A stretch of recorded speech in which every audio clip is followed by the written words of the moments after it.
যোৱাকালি 21 জুনৰ পৰা আৰম্ভ হৈছে সমগ্ৰ অসমতে কোভেক্সিন দিয়াৰ প্ৰক্ৰিয়া। দেখা গৈ আছে বিভিন্ন স্বাস্থ্য কেন্দ্ৰত ৰাইজৰ জমায়েত, কিন্তু নাই বহুতৰে মুখত মাস্ক, নাই ছ'চিয়েল ডিষ্টেন্স মেইনটেনেন্স কৰাৰ কোনো মানসিকতা।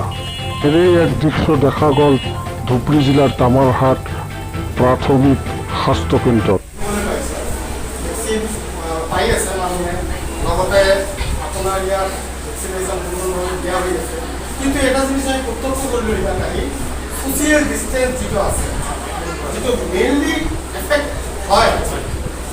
কিয়নো পৰীক্ষাৰ সময়ত যদি এটা ব্যক্তি কৰোণা পজিটিভ কিবা এটা চিকিৎসা পোৱা যায়, তেনেহ'লে মানুহবিলাক আতংকত পৰিব। এইকাৰণে স্বাস্থ্য কেন্দ্ৰৰ পৰা আপুনি কেনেধৰণৰ ব্যৱস্থা লব? আমি বাৰে বাৰে কৈছোঁ ছ'চিয়েল ডিষ্টেন্স মেইনটেইন কৰিব লাগিব, মাস্ক পিন্ধিব লাগিব। এতিয়া আমাৰ হেল্থৰ মানুহবিলাকে নামানে, মানুহবিলাকে এনেকুৱা হৈছে যে ইনজেকশ্যন শেষ হৈ যাব, নাপাব।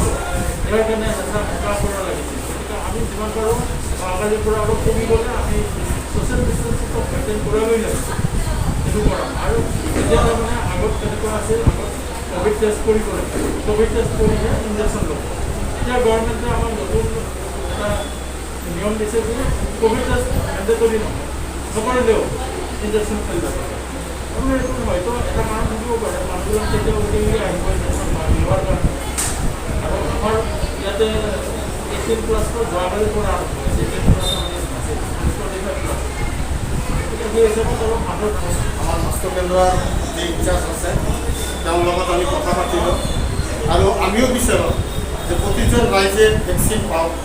আৰু যি সময় চৰকাৰী নিৰ্দেশ চিকিৎসাবিদসকলৰ নিৰ্দেশ আছে, পৰামৰ্শ আছে যে ছ'চিয়েল ডিষ্টেন্স মেইনটেনেন্স কৰিব লাগে, আমি এইখিনিয়ে আশা কৰিম যে অহাকালিৰ পৰা যাতে ছ'চিয়েল ডিষ্টেন্সৰ প্ৰতি লক্ষ্য ৰাখে আৰু মানুহে যাতে আতংকিত নহয়।